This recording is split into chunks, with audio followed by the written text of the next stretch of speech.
Olá, pessoas, tudo bem? Estamos aqui com o professor Eloy Prata para darmos início a um projeto de psicologia na disciplina de ética com o professor Valbi, onde nós vamos falar um pouquinho sobre a psicologia organizacional. Seja bem-vindo, professor. Obrigado, Érica. Obrigado pelo convite. É uma grande satisfação estar aqui para tocar num assunto tão importante e tão atual, tão em voga no momento hoje, que é que são, na verdade, né, as relações éticas dentro das organizações. Isso é um tema que pode parecer assim um tanto complexo, mas não é complexo. Ele, quando muito bem abordado, ele tem a sua função de direcionar, de esclarecer. Algumas instituições têm nos seus organogramas, têm nos seus manuais de procedimentos já ligado à questão éticas, e outras empresas não têm. Então, isso podemos dizer que é uma falha das empresas, que elas priorizam mercado ligado à visão, missão e valores. Entretanto, o que falta um pouquinho? Falta a pegada da ética, a pegada do olhar, do senso crítico que lhe é necessário. Por quê? O que eu posso fazer dentro da minha organização? Até onde vai o meu papel? O que eu posso fazer? O que eu não posso fazer? O que eu posso ultrapassar? O que eu não posso ultrapassar? Então, isso, ele tem que estar diretamente descrito em algum momento. Tá aqui, olha, essas aqui são as nossas normas e os nossos procedimentos. O que você, enquanto colaborador, pode fazer, o que você deve fazer, o que você não pode fazer. Isso tem que estar descrito, e principalmente para aqueles colaboradores que estão ingressando na organização, eles precisam tomar conhecimento não é um regramento, não é uma regra. Muitas vezes ela está muito implícita dentro do papel organizacional. E isso, como está implícito, fica no ar, paira numa nuvem, principalmente para as micro, pequenas e algumas médias empresas. As grandes empresas não. Nas grandes empresas já tem o seu manual de normas e procedimentos. Quando você é contratado, quando vai receber o seu crachá, você recebe um kitzinho e você recebe o manual daquilo que você pode fazer. Inclusive, Érica, tem empresas que o funcionário recém-contratado ele faz prova. E é uma prova que está descrito lá, inclusive, questões de ética.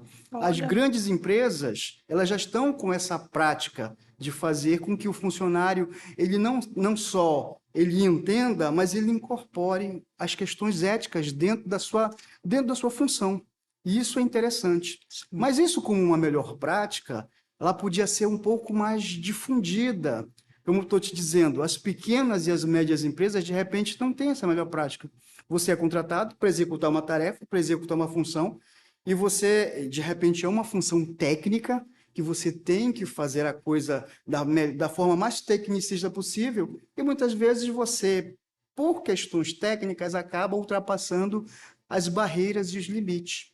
Tem pessoas que não têm a habitualidade são pessoas que elas são pessoas mais introspectivas. Eu estava certo. falando isso numa disciplina.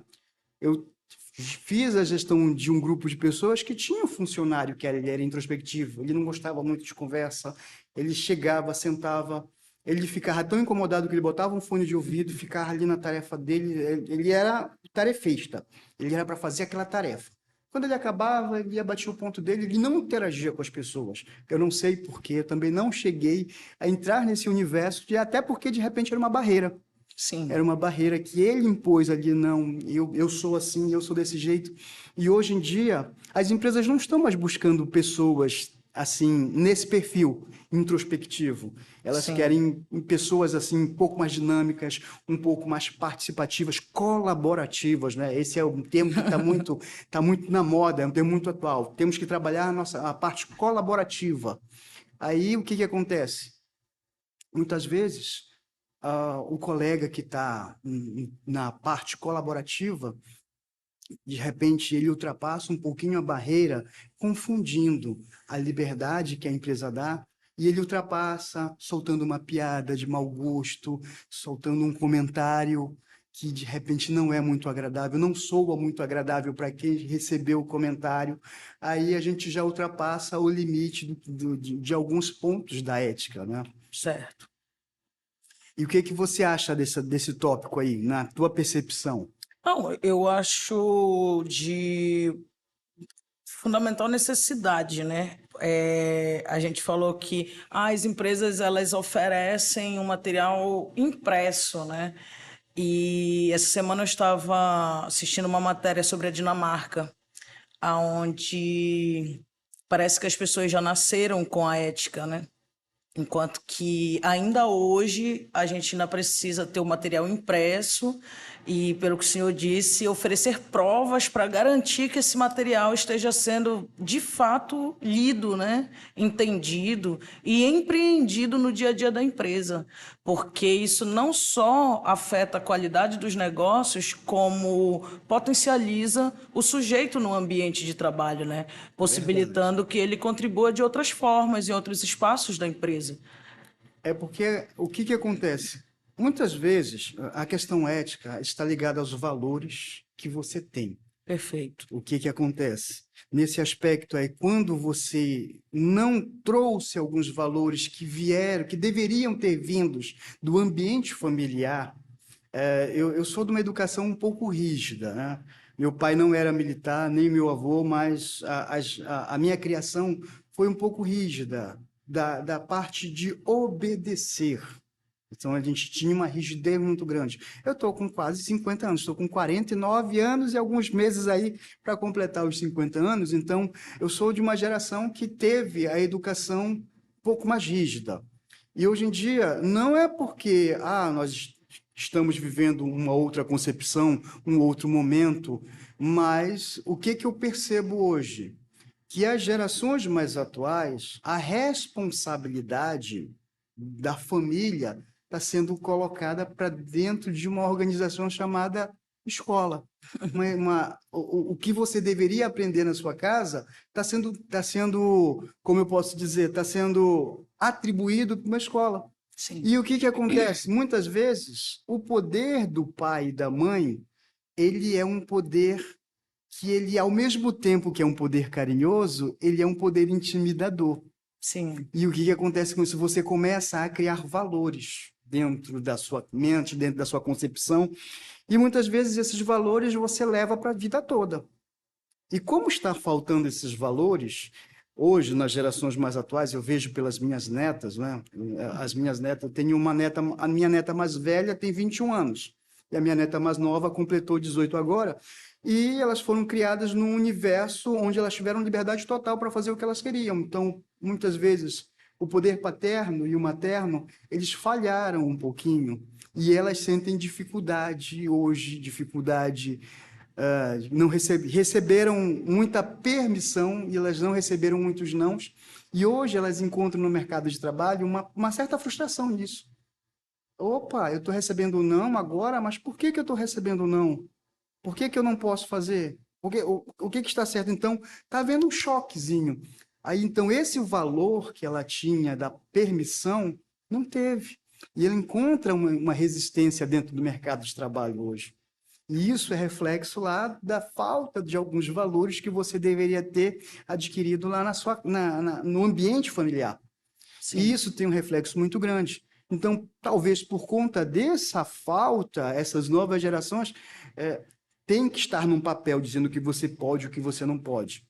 Então, isso aí, eu acho não, vou trocar minha verbalização. A gente não pode achar nada. Então, eu acredito que hoje, talvez, um dos grandes entraves da geração atual, da geração Z, seja com relação a essa falta de alguns valores que deveriam ser adquiridos dentro da família. E Certo. hoje, a geração Z, elas não conseguem, as empresas não conseguem reter esses talentos dentro das organizações. Por quê? Porque ele observa, eu ganho até bem aqui, mas eu não estou satisfeito, eu não gosto disso, eu não gosto daquilo, não gostei do meu chefe, não gostei da fala do meu chefe, foi uma fala que de repente me ofendeu. Então, essa falta de lidar com esses aspectos, desculpe, essa falta de lidar com esses aspectos é o que de repente esbarra em uma série, deságua dentro das organizações, em uma série de problemas. Problemas, inclusive, de vagas que ficam abertas muito tempo e eu não consigo ter os profissionais.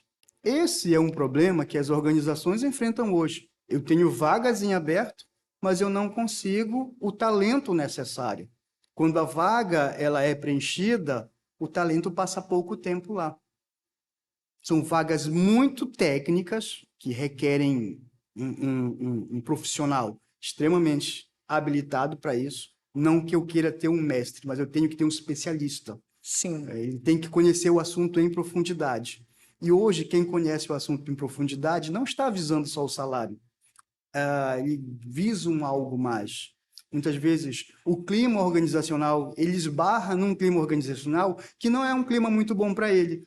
Mas se você olhar dentro da conjuntura da empresa, da organização, é um clima muito bom, mas ele se sente assim, não que ele vá se sentir ofendido, mas ele não se sente bem ali dentro. Por quê? Porque ele achou que o trabalho dele deveria ser supervalorizado, e muitas vezes não é. Então ele se sente um pouco frustrado com isso. Nossa, então as dificuldades nas relações humanas, elas impactam diretamente no rendimento da Da empresa, empresa, né? exatamente. É porque a empresa, querendo ou não, gente, ela tem que gerar resultado. Toda empresa tem que gerar um resultado. Certo. Por mais que ela seja uma empresa sem fins lucrativos, uma ONG, por exemplo. Uma ONG não gera lucro, mas ela tem que ter superávit. E o que é isso aí? Ela tem que ter receitas, inclusive de doações, suficientes para cobrir todos os custos e todas as despesas, senão ela fica no vermelho. Sim, E o que acontece com isso? Com a ONG, ela tem que gerar um resultado positivo. E as empresas hoje, elas têm cada vez mais buscado ofertar para o seu funcionário, para os seus colaboradores, a melhor qualidade possível dentro do ambiente. Uma que qualidade legal. psicológica, porque hoje em dia a gente saiu de um momento pandemia, onde Sim, muita gente ela teve problemas com a pandemia, com a perda de entes queridos. Isso afetou muito o psicológico de muita gente, afetou muito o rendimento de sim. algumas pessoas. E fora as outras perdas, né, Exa- que a Covid trouxe para nós, né? Então, a gente sai do momento pós-pandêmico com uma série de vagas em aberto, Sim, principalmente em grandes empresas em multinacionais, com vagas abertas, onde a gente poderia ter o preenchimento dessas vagas da nossa mão de obra, e hoje em dia nós não temos isso, tem gente vindo sim. de fora para preencher essas vagas, e a pessoa que vem de fora não está acostumada com o nosso clima, aqui o nosso clima é quente e úmido, e a pessoa não está acostumada com muito calor, então ela passa pouco tempo aqui, pede transferência, já que é uma multinacional, eu peço transferência para outro lugar, mas ali no Pará eu não me adaptei. Por Sim. questões climáticas, eu não consegui me adaptar. A gente tem esses problemas. A Tem gente registros desse. temos registros disso. Temos Que registros. legal. Interessante, né? Empresas do Grupo Vale têm esse aspecto muito grande. O pessoal vem de fora, sai de Minas, que é um clima mais tranquilinho, e vem para cá, passa pouco tempo aqui por conta do calor, volta para Minas e a vaga fica aberta. Aí falta mão de obra qualificada aqui do Pará. Entendi. Aí a gente acaba tendo que exportar essa mão de obra ultra específica. E por que que o senhor acha que aqui no próprio estado a gente não tem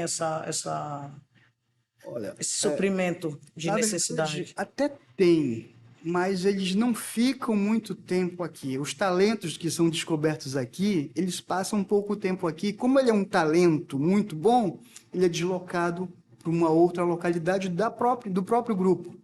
Entendi. Por exemplo, o Grupo Vale, ele financia o curso de Geologia da Universidade Federal do Pará. Então, a ideia de financiar máquinas, equipamentos, projetos de pesquisa é descobrir talentos. E quando ele descobre os talentos, venha cá, venha trabalhar com o Grupo Vale, dentro das empresas do Grupo Vale.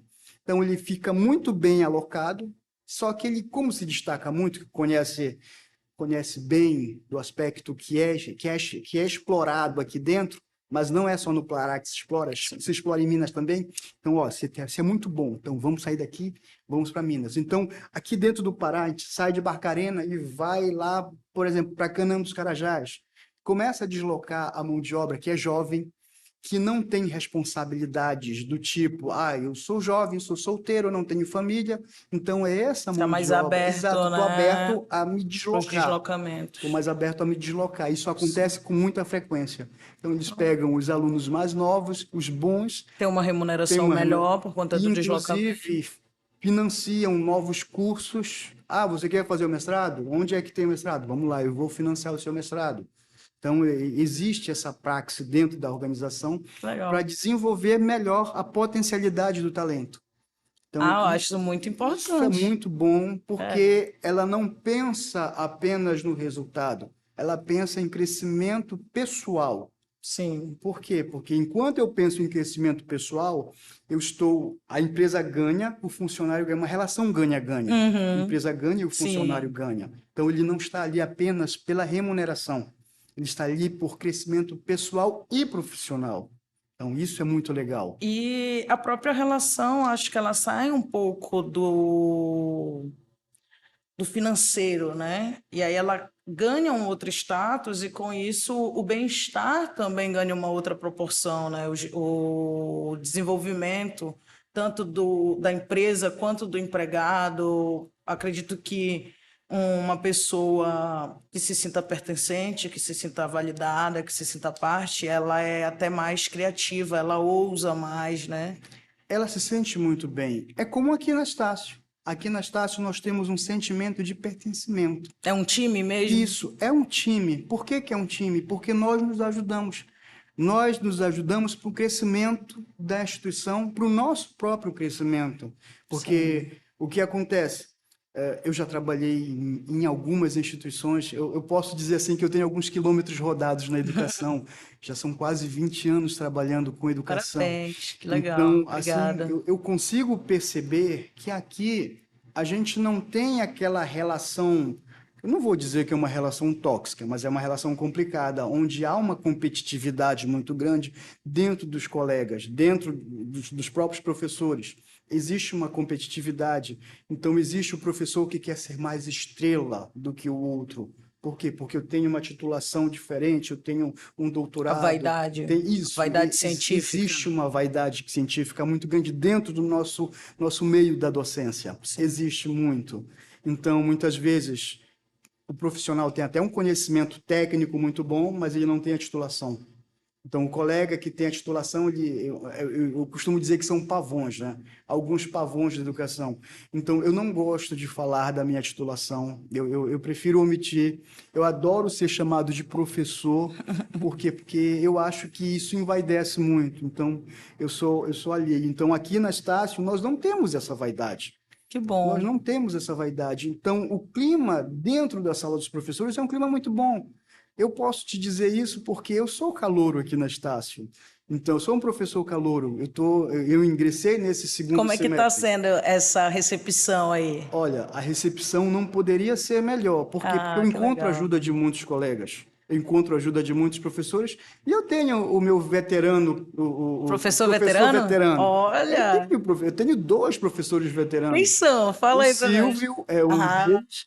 O Silvio, até porque a gente o coordena, eu faço a coordenação do Núcleo de Apoio Contábil e Fiscal, que é o NAF, e ele coordena o projeto de Jovens Lideranças, que é o sim. Projet. Então, a gente se ajuda mutuamente, e ele me ajuda bastante na questão de formulários, na questão de preenchimento assim, a gente cria projetos juntos, e isso é muito legal. Por quê? Porque a Show. gente trabalha no mesmo espaço.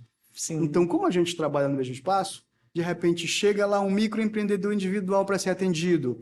Aí o Silvio já está ali, eu digo, olha, Silvio, ele não quer só atendimento da contabilidade, da parte financeira, ele quer um outro atendimento voltado para a gestão, voltado para as redes sociais. Aí os nossos monitores, eles se ajudam As mutuamente. articulações, né? Exato, então a gente percebe que isso não é só na sala dos professores, esse clima Que bom. organizacional, ele é expandido dentro da organização, e isso faz com que a gente se sinta aqui como se fosse uma segunda casa.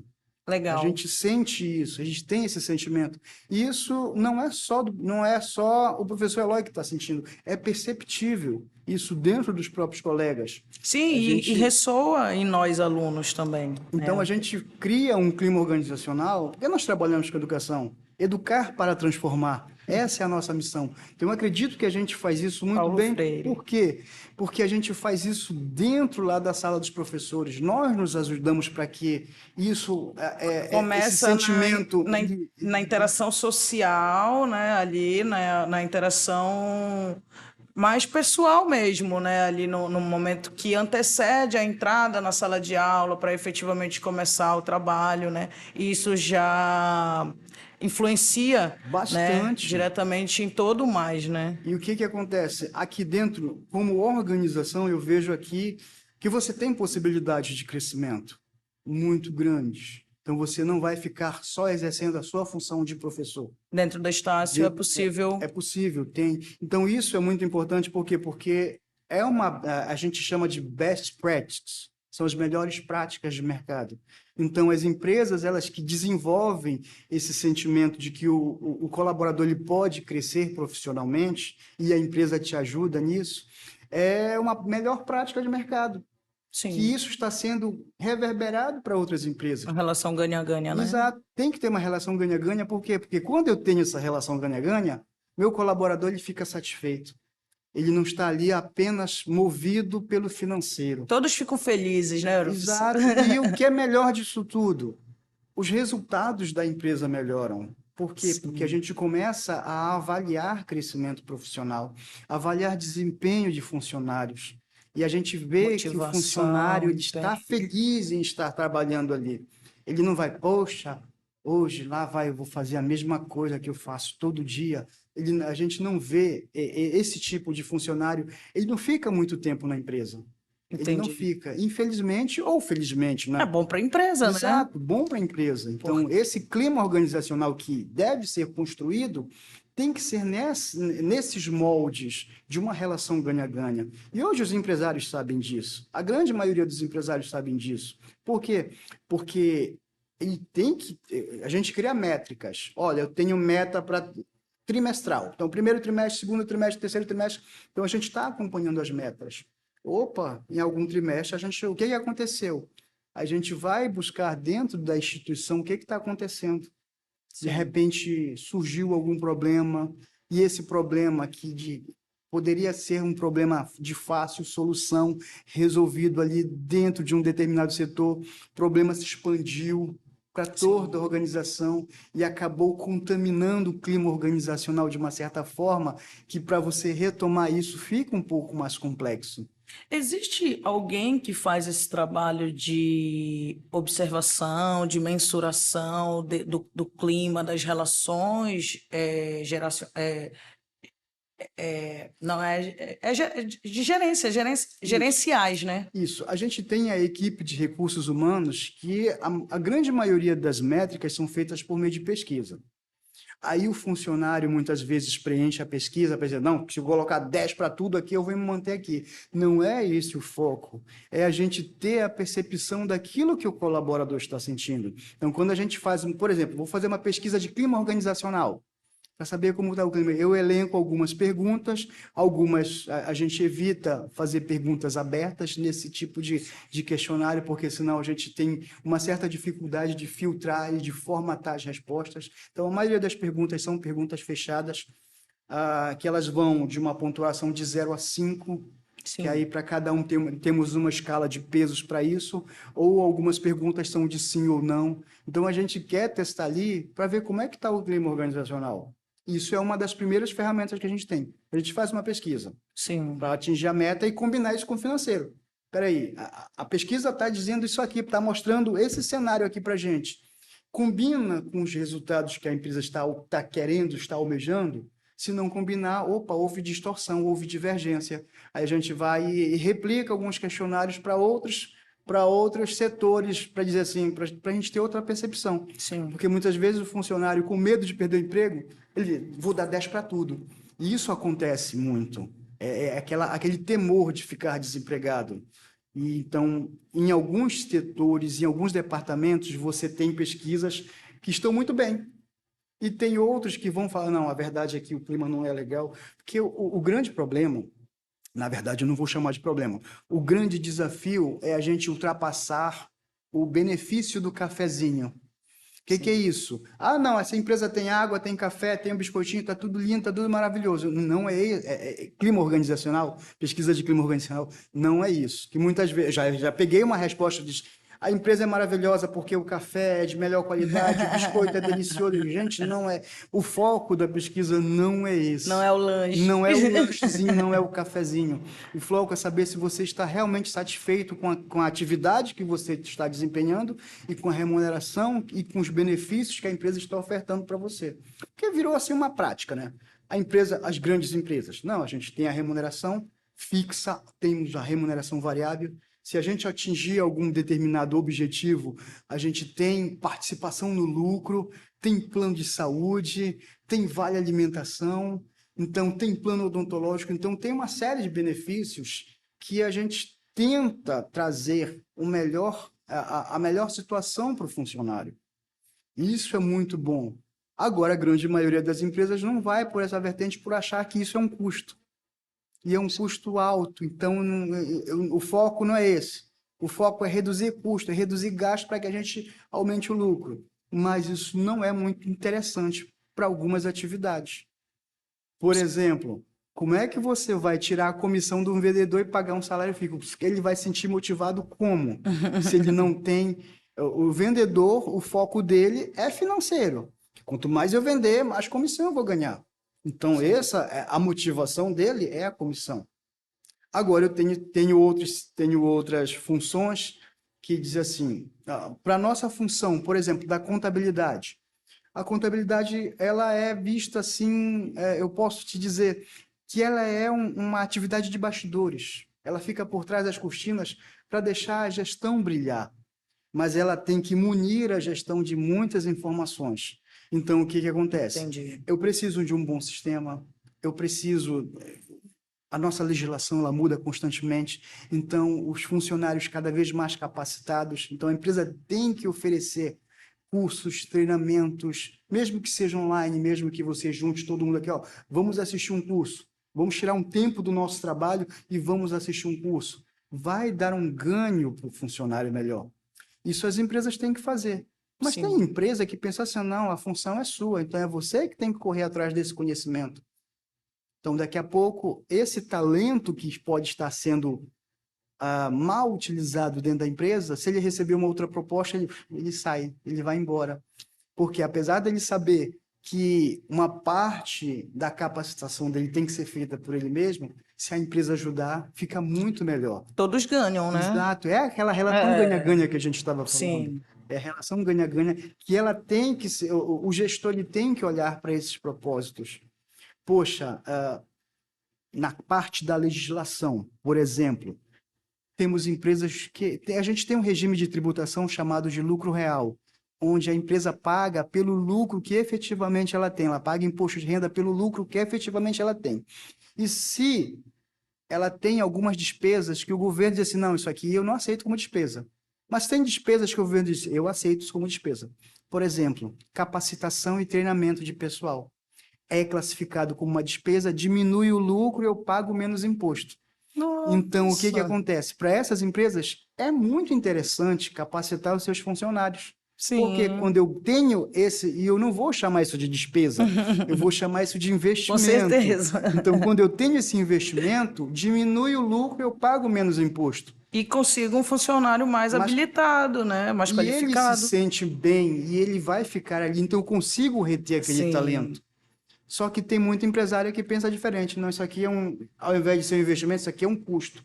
Então, é custo, diminui meu lucro, então vou ganhar menos. Então, olha a E, concepção, né? e a gente volta novamente à questão da ética, né? Que foi como a gente começou.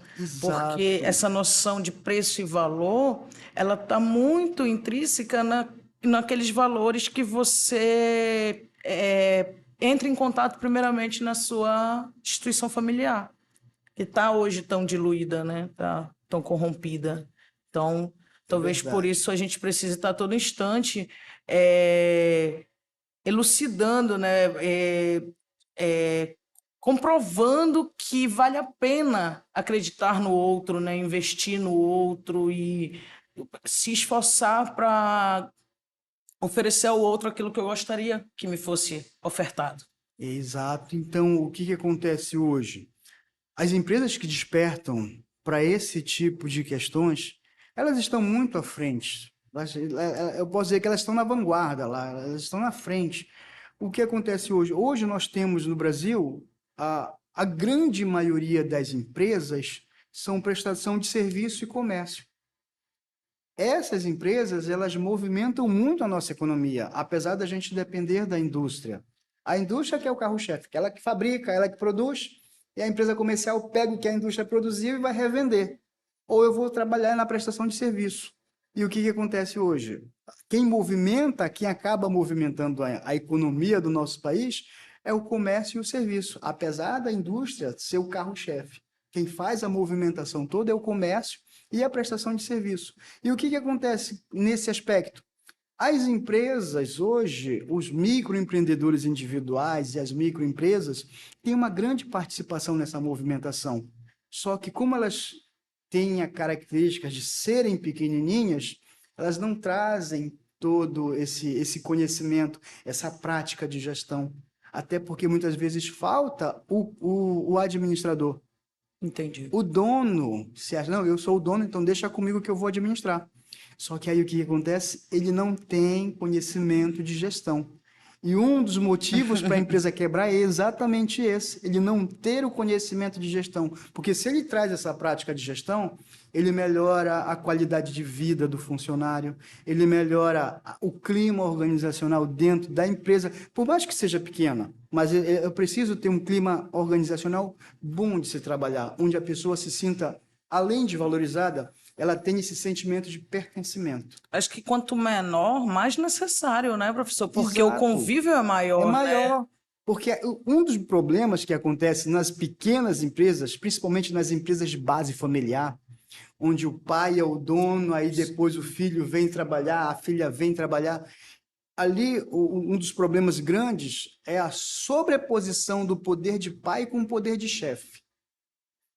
De chefe, não, de líder, vamos chamar. Chefe é um termo que a gente utilizou muito lá atrás. Então, o poder do líder, muitas vezes, o poder de pai se sobrepõe ao poder de líder. Não, você vai fazer porque eu sou seu pai e eu estou mandando você fazer isso. Confunde Então, as aí, relações, né? as relações foram embora.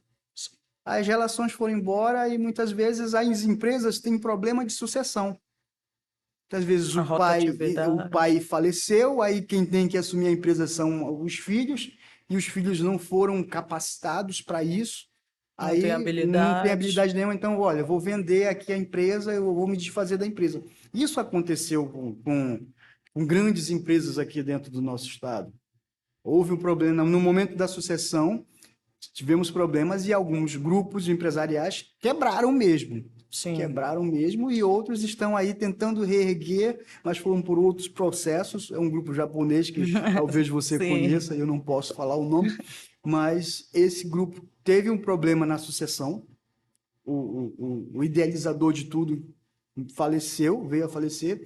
Os filhos começaram a tomar conta, mas faltou a gestão. Aí eles começaram a contratar, mas já era tarde demais, já tinham feito, como a gente costuma dizer, topadas de gestão. Eles fizeram alguns processos equivocadamente que geraram resultados negativos muito grandes. E Não quando conseguiram contornar despertou para dizer assim, preciso de um gestor, já era tarde demais. para ser contornado, Já né? era tarde demais, infelizmente. Professor, nós falamos um pouco, ainda há pouco o senhor citou, né, esse aumento nas nossas relações com máquinas e serviços, né? Eu também sou da educação antes da interação com o digital, né? Tenho 37. Ah, não é tão velho assim, mas também não é tão novinha, né? Eu Você, peguei ali já no início da juventude, né? Já saindo da adolescência, o celular, né? Computador. Mas o senhor acha que hoje, por conta desse avanço tecnológico, essa preocupação com as relações nos ambientes de trabalho, nos ambientes de produção, se faz cada vez mais importante? eu acredito que sim, até porque muitas vezes não é só a tecnologia. o que que atrapalha um pouco o teu desempenho profissional? Muitas vezes você está aqui, aí você está ligado no que está acontecendo na rede social, no boom do momento, aí você está aqui, você pega o seu celular, dá uma olhadinha, cancela, não está com o celular, mas você abre o teu desktop ou o teu notebook, dá uma olhadinha na rede social, e isso, querendo ou não, isso atrapalha o teu desempenho funcional. E isso gera um impacto que não é um impacto muito bom. Por quê? Porque quando você é avaliado, tem, tem empresas que do momento que você registrou o teu ponto, você já começa a ser avaliado. Você tem que acessar algum sistema.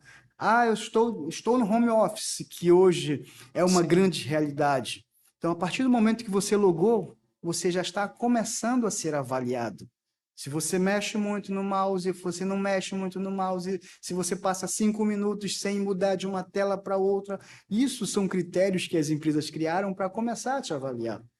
Então, o teu desempenho, ele pode ser afetado pelo excesso do uso das redes sociais. Sim. E isso é uma prática que está sendo, não vou te dizer que está sendo proibida, nem coibida, mas as empresas já estão começando a observar com outros olhos o uso da rede social, o uso do celular no trabalho. Isso é um ponto. Outro ponto, que é avanço tecnológico, o uso da inteligência artificial.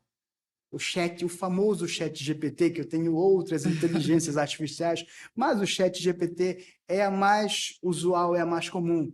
Eu quero ter resultados mais rápidos e eu te digo que eu uso o chat GPT, mas eu utilizo para uma finalidade, para fazer pesquisa mesmo. Eu não uso para dizer assim, olha... o chat GPT é uma coisa interessante que é um bate-papo. Você pergunta, ele responde. Você pergunta, ele responde. Aí, se você melhorar um pouquinho a qualidade da tua pergunta, aí ele já começa, opa, e ainda diz assim, eu não tenho base de dados, minhas bases de dados vão até 2015. A partir de 2015 eu não tenho mais essa base de dados, não consigo te responder. Então, a própria inteligência artificial, neste momento, ela tem as suas limitações. Sim. E o que acontece? Ao invés de perguntar, antigamente, não gosto de usar esse termo também, porque vai demandar que eu sou velho. Então, vamos usar um outro termo. Até bem pouco tempo atrás, melhorou o termo, né? Então, até bem pouco tempo atrás, a gente perguntava para o Google. Você ia no Google fazer uma pesquisa e o Google te dava links de possíveis respostas, que você entrava num site, entrava no outro site, entrava no outro site. Hoje em dia, não. Você já pergunta diretamente e o que a inteligência faz? Ela vai buscar na rede e vai buscar a resposta. E o grande barato é que a resposta ela vem praticamente, você pergunta em questão de segundo, a resposta sai ali linda, bonita, maravilhosa. E o que acontece? Você está sendo limitado de pensar, de pesquisar, de procurar. Então, isso tem atrapalhado muito. E há algumas semanas atrás, saiu uma notícia que um juiz deu uma sentença utilizando o chat GPT e ele criou fundamentações jurídicas que nem existiam. Então, olha o grande problema que eu estou tendo utilizando ou fazendo mau uso da Sim, inteligência perfeito. artificial. Então, eu acredito que a tecnologia ela vem para dinamizar processos, entretanto, eu tenho que saber utilizar essa tecnologia e não utilizá-la como uma forma de, eu vou aqui, eu vou fazer. Eu não quero trabalhar muito hoje, então eu vou colocar minhas perguntinhas aqui e já vou ter as minhas respostas, já vai ter lindo, já vou ter tudo lindo, bonito e maravilhoso. Só que muitas vezes o lindo, bonito e maravilhoso, ele é criado pela própria inteligência artificial. E ele não é verdade. Tem TCC, gente. TCC é uma coisa assim de um curso de graduação. Mas tem dissertações de mestrado que foram criadas citações de autores que nem existem. Para você ter uma ideia do quão perigoso pode ser a má utilização disso. Então, aí a A gente... ausência da Da ética na ética. conduta do homem, né? Do ser humano, Aí, né? como é que eu vou criar um autor que não existe? Então, eu não, né? A inteligência artificial, ela fez esse favor. Então, hoje em dia, nós, na qualidade de docentes, a gente já tem mecanismos para validar a informação. E, inclusive, até para ser bem pontual, porque eu sou avaliador de TCC, Sim. Eu faço parte de um comitê de revista. Então, quando a gente recebe um artigo, a gente tem que analisar o artigo muito profundamente com relação, principalmente, às fundamentações do artigo. Vamos voltar aqui no Ubuntu para falar um pouquinho sobre isso Me mais, viu, convide, professor? eu estou aberto aqui Já está a qualquer feito o convite, convite, professor. porque o que acontece? Nessa revista que eu faço parte do corpo editorial, a gente recebe muito artigo, e são artigos de contabilidade, e esses artigos estão vindo com inteligência artificial, estão vindo com um autor que não existe. A inteligência artificial ela é tão interessante que ela dá o nome do autor, a página, o ano de publicação, e quando você vai, cadê? Não existe, não foi publicado. E isso está gerando um impacto, porque que as pessoas querem, hoje, no caso de artigos, a gente faz eventos, que a gente faz o fast track, que é isso, a gente analisa rapidinho e ó, já está quase que aprovado para publicação. Aí é só submeter, que aí vai para a comissão, a gente avalia com um pouco mais de profundidade, Sim. e já teve trabalho que foi aprovado em fast track, estava muito bonitinho, mas quando chegou na nossa mão, que a gente colocou o filtro mais criterioso, aí é como você fala, olha a ética, que situação eu estou criando, né? O que que eu estou ultrapassando de limite da ética, né? Só para ter um artigo aprovado, para que ele seja publicado numa revista, eu acho que a gente tem que repensar algumas coisinhas nesse aspecto. Nesse Acho que aspecto, né? muitas coisas, né, Não, professor? porque assim, está se tornando uma habitualidade que já está gerando uma normalidade. Isso está sendo normal fazer isso. Então, que parâmetro eu estou usando? Que filtro eu estou usando para dizer que isso é normal ou não é normal? Onde nós vamos chegar com tudo isso? É por isso que nunca se fez tão urgente promovermos saúde, porque eu acho que a gente já vem há muitos anos falando sobre doença mental, né? E de tanto falarmos de sintomas que parece que já nos habituamos e até banalizamos eles, né? Então, que hoje a gente comece a falar de saúde, né? De promoção de saúde. Eu acho que é isso que a psicologia organizacional ela traz para os ambientes, né?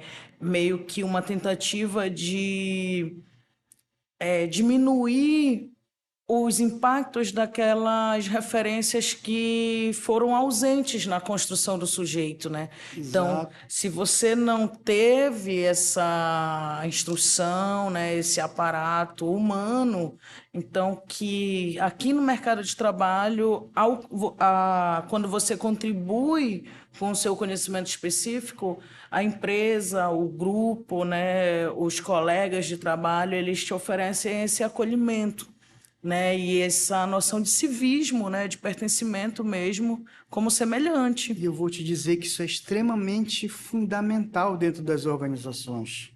Porque muitas vezes o colaborador ele chega dentro de uma instituição, ele está com uma carga de problema emocional tão grande que ele é um excelente profissional. Você olha o currículo dele, ele é um excelente profissional. Mas, de repente, ele não está num bom momento, ele não está rendendo aquilo que a empresa espera, ou, em outras vezes, ele foi colocado para desenvolver uma atividade que não é a praia dele, e, de repente, ele se sente pressionado. É como se eu contratasse um Neymar e colocasse ele para ser o goleiro. E Sim. muitas vezes acontece isso, eu contrato olha o currículo excelente, mas está alocado numa função que não é a função dele, para preencher um quadro funcional, por exemplo. Então ele se sente tão pressionado e ele acaba ficando doente, a saúde mental dele fica prejudicada. E isso é muito importante. E quando você fala de psicologia organizacional, ela não é nova. Só que ela Sim. está sendo, nós estamos tendo um outro olhar para a psicologia organizacional, ela está ganhando destaque dentro das organizações. Então, algumas organizações, aqui na Estácio, por exemplo, nós temos ações que têm essa pegada de cuidar da mente do funcionário. Então, Show. a nossa colega ela faz algumas. Nós temos as datas, não vou te dizer que são datas comemorativas, mas ela já tem dentro do calendário organizacional temos eventos, a gente se reúne na sala de professores, meia hora de conversa, de interação. Isso é assim, um negócio fantástico que Sim. abre as caixinhas da tua mente. E as organizações deveriam ter mais essa prática. Que Só que aí a legal. gente volta para aquele ponto. Muitas vezes isso não é olhado como um investimento, é olhado como um custo. E já que é um custo, a gente coloca para a margem da E empresa. normalmente essa consideração de que esse investimento é um custo se dá quando essa gestão está sendo feita por alguém que normalmente não está habilitado para esta função, né, professor? Muitas vezes é aquela função, eu sou o dono e proprietário, né? Você já não viu isso? Eu sou o dono e proprietário. Então, esse aspecto de ser o dono e proprietário, ele não tem conhecimento de gestão. E quando ele não tem conhecimento de gestão, ele acaba atropelando vários processos organizacionais. E muitas vezes isso vai desaguar lá no colaborador. Que o colaborador não rendeu porque ele não fez. Ele não olhou para o colaborador para dizer assim, poxa, eu não estou num bom dia. Sim, a gente percebe até pelo bom dia. Bom dia, tá tudo bem?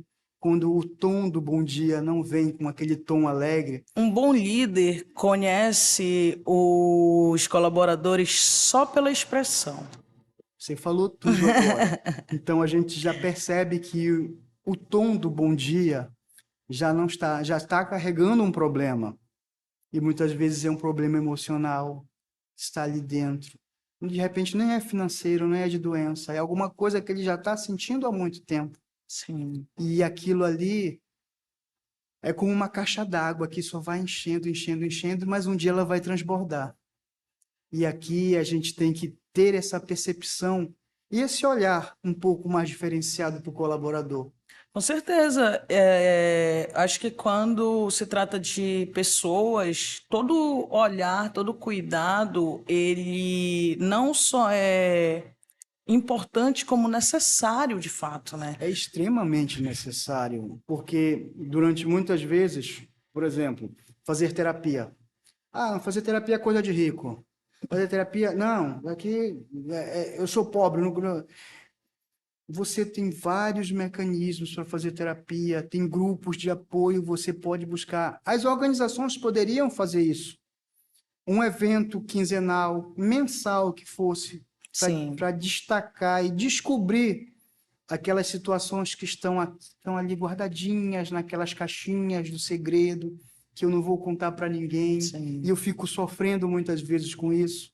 Aqui a gente tem esse momento. Tem. Aqui na Estácio a gente tem. Ah, que Só que ele é gostoso. no calendário, ele podia ser mais vezes.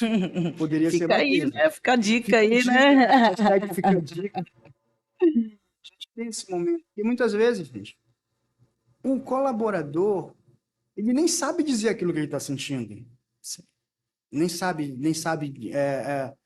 O grande problema é que muitas vezes algumas consultas elas são feitas tipo um interrogatório policial, né? Eu tenho um colega que diz, não, eu não vou lá para o meu interrogatório. Não, isso não é um interrogatório. É porque ele vai... Alguma pergunta pode dar o start, Engatilhar. gatilho para libertar ou para abrir outras portas. É aquela chave que vai abrir as outras portas. E o profissional ele tem a habilidade para fazer isso. E muitas vezes ele vai assim, não, mas tem um departamento na empresa, não, aquele departamento é para gente doida. Não vou para ali porque eu já tive esse tipo de depoimento. Você já procurou o apoio da empresa? Não, ali é para gente doida. Eu não quero ir para ali. Olha a concepção. O preconceito, né? Exato, a gente entra nesse universo do preconceito também. Então, ele foi criado, ele foi educado para dizer que um tratamento com um psicólogo é para quem é doido. Mas isso lá é passado, né? Isso geralmente é com as pessoas que já têm 55, 60, 70 anos, que elas têm, infelizmente, alguns têm essas concepções. E a psicologia, ela foi por muito tempo, né, uma profissão elitizada. Tanto que estamos aqui, né? O Ubuntu é uma proposta de intervenção para que tenhamos cada vez mais uma psicologia mais socioassistencial, Isso é muito né? bom. E não vou te dizer que é uma coisa nova, porque não é Não, novo. é. Essa luta já é... Já é antigo e é extremamente necessário. Sim. Por quê? Porque a gente tem que olhar para a organização, mas não assim no resultado, não olhar só no financeiro, não olhar só na produção. Eu quero olhar a qualidade de vida dos meus colaboradores. Conhecer, E né? isso é que está faltando em muitas organizações, infelizmente. Infelizmente, eu posso te dizer isso. Ai, que legal, professor, conversar com o senhor, Ah, eu estou sempre à né? disposição aqui. E assim, a nossa conversa, o nosso bate-papo, ele fica tão interessante e tão gostoso da gente falar que a gente nem vê a hora passar. A É gente nem vê, verdade. nem percebe que o tempo passou já aqui. E que a gente conseguiu trazer várias questões muito importantes e eu fico muito alegre de saber que a Estácio ela já está nessa prevenção, né? Ela já está aí na promoção de saúde no espaço de trabalho, né? No ambiente de trabalho. E isso reflete diretamente em nós, alunos. Quando o professor chega na sala com um semblante mais tranquilo, né? Mais aberto, mais flexível com relação às conversas, né? Eu estudo tanto pela manhã, eu estudo de manhã e à noite. Então eu percebo assim bastante diferença nas turmas, né? E acho assim muito interessante dos professores da Estácio que eles são pessoas que me lembram muito aos professores de cursinho, né? Olha, isso é bom, viu? Porque os professores de cursinho, eles são bem quistos no mercado. E a gente, enquanto profissional da educação, nós temos que ter esse olhar um pouco mais diferenciado para o aluno. Carismático, né? Principalmente para o aluno da noite, que já chegou aqui, ele já chega aqui na instituição com uma carga de 8 horas de trabalho, e ainda tem mais um desafio, que é Sim. assimilar um conteúdo. Das minhas disciplinas, é um conteúdo bem tecnicista, e se ele perder a atenção, ele perde todo o fio da meada. E eu tenho que ter esse olhar, eu tenho que ter esse cuidado. E Sim. muitas vezes eu sou confundido com o pai do que com o professor, porque eu tenho alunos que vêm falar, o professor na minha empresa está assim, está assado, está ruim. Vamos olhar as possibilidades que você tem aqui. Então, eu tenho esse olhar um pouco mais diferenciado para o meu aluno. Acolhedor, né? Tem que ser acolhedor. Não pode ser mais aquele professor que diz assim, que entra, dá o boa noite, dá o conteúdo dele e depois acabou a aula, boa noite de novo, até a próxima semana. Não, o Não. afeto é muito importante no processo de aprendizagem, né? O Vygotsky, o Piaget já salientava isso, né? E a sala de aula ela tem que ser um ambiente salutar para as duas partes, para o Perfeito. professor e para o aluno. Sim. Tem que ser um ambiente acolhedor, tem que ser um ambiente carinhoso. Seguro, Exato. né? Porque o aluno hoje, ele sente segurança. O que acontece hoje? Nós temos um tipo de professor que é o professor que dá conteúdo. E tem outro professor que, além de dar conteúdo, ele diz: olha, no mercado está funcionando aqui, temos uma novidade. No nosso caso de contabilidade, que a gente tem praticamente todo dia uma legislação nova, digo, gente, ó, cuidado, a legislação mudou aqui, fiquem atentos, principalmente para vocês que já estão praticamente com o pé fora daqui. Vocês estão com um pé aqui, mas estão com o outro pé Sim, já lá no mercado, que são os prováveis formandos que nós temos. Então, eu sim. tenho que ter esse olhar para os formandos, porque o mercado vai abrir os braços para Um eles. olhar mais integral, né? Exato. Então, eu tenho que dizer assim, ó, vamos fazer uma timeline aqui. O que você viu lá no primeiro semestre? Vamos linkando os conhecimentos. Tem que fazer uma teia de conhecimentos para que ele se sinta um pouco mais à vontade para ir para o mercado de trabalho. Então, E isso, até seguros na orientação, né? Se sentindo realmente cuidados, né? Ali assistidos de fato, né, professor? eu faço isso porque eu não tive isso lá no passado. A sorte que eu tive é que a minha família toda é contadora e já estava no mercado. Ah, Então eu fui abraçado. Se eu te disser que eu não queria fazer contabilidade, tu não vais acreditar, mas não queria fazer contabilidade. Mas um belo momento despertou na minha mente de, gente, eu já tenho mercado, já tem tudo, já tem a estrutura, já tem tudo. Então é só dar continuidade para aquilo que já tem. sim. Então eu vou fazer contabilidade. Eu penei 2 anos fazendo direito, não fui aprovado. Na época só tinha direito na federal e na UNAMA. Então, na federal eram 30 para uma vaga, na UNAMA eram 28, 29 para uma vaga. Não passei. Aí digo, não, deixa eu procurar olhar aqui para dentro de casa. Mas eu esbarrei naquele problema do poder de pai com o poder de líder. Esbarrei nesse problema. Aí chegou o momento que eu digo, não, não dá mais para a gente continuar assim, porque a gente vai brigar e não vai dar certo. Então, deixa eu procurar um outro caminho Acho que eu gosto mais do senhor como pai do que do como que como líder. líder. Vou procurar Exato. outro líder. Não, porque a criação, né? A criação do meu pai foi uma criação bem rígida mesmo. Então, a minha já foi um pouco menos rígida.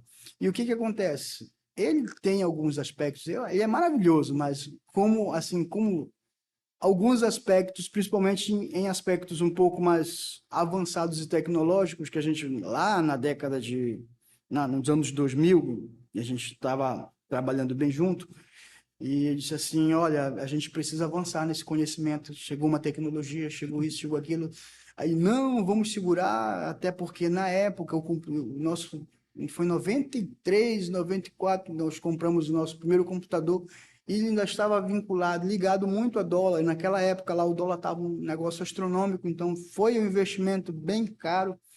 E ele disse assim, ó, e agora isso vai ter que se pagar de alguma forma. Eu digo, então a gente vai atrás do cliente. E começamos a abrir um leque de possibilidades de cliente, de fato se pagou, mas aí o poder do pai ultrapassou o poder do líder e eu digo, a gente vai brigar e não vai dar certo. Aí eu procurei um outro caminho, encontrei uma professora minha de contabilidade. Eu fui monitor dela lá na universidade.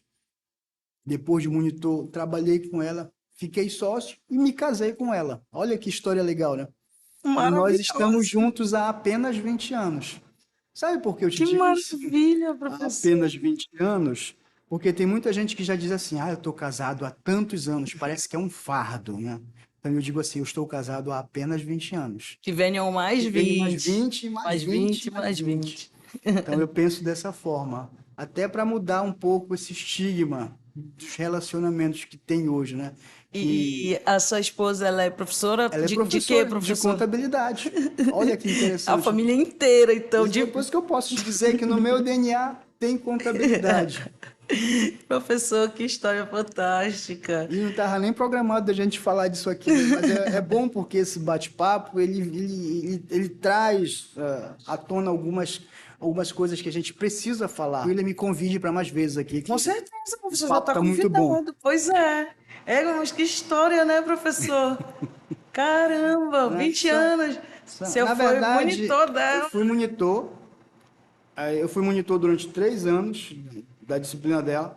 Depois fiquei como funcionário, estagiário, funcionário, aí depois virei sócio. Aí um belo dia os olhares se entreolharam e a gente diz assim, tem um filme chamado Hotel Transilvânia, né? E lá ele está dizendo que quando rola o tchan, os olhares se olharam, rola o tchan. Então foi exatamente isso que aconteceu. Os olhares se olharam, então a gente precisa avançar um pouco mais na nossa relação. Que bacana, E professor. assim ficou. Que E o legal. velho da relação sou eu, por incrível que pareça. Nós temos uma diferença de idade de 16 anos, mas o velho da relação sou eu. Eu sou o chato, eu sou o ranzinza, eu sou o que não gosta. Ela é uma menina e eu sou o ranzinza.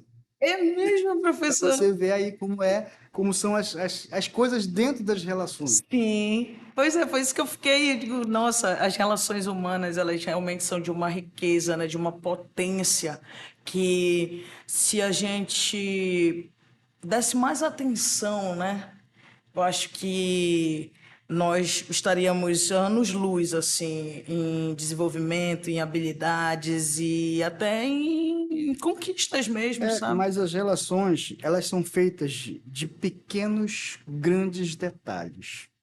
Se você não perceber esses pequenos, grandes detalhes, as relações elas acabam caindo num comodismo muito grande. E é por isso que você vê hoje relacionamentos de algumas datas, de curtas datas, que eu posso dizer, estamos juntos há pouco tempo, aí os relacionamentos são desfeitos. Por quê? Porque os pequenos detalhes é que fazem a diferença no relacionamento. É É um olhar, verdade. é uma piada, é um presente fora do escopo das datas comemorativas, é um convite, vamos sair, vamos ver o pôr do sol, vamos tomar um sorvete. São esses pequenos detalhes que fazem com que a gente não caia numa rotina e a rotina se aprofunde, que é o que muitas vezes acontece nos relacionamentos. Sim. E aí, quando virou uma rotina, aí é como dizer assim, o café esfriou, tudo foi... E aí, gente, muitas vezes os relacionamentos são mantidos por um status ou por... Conheço pessoas que estão casadas, mas que não querem se separar porque vão dividir bens, vão fazer isso. Aí entrou no negócio material. Então aí já As desandou. conveniências, né? Exato, são as conveniências e as formalidades. Professor, Opa, muito obrigada, viu? sempre tá, é Prazer. uma honra estar aqui. Eu agradeço o convite. Vou fazer uma fotinho aqui, professor. Vamos.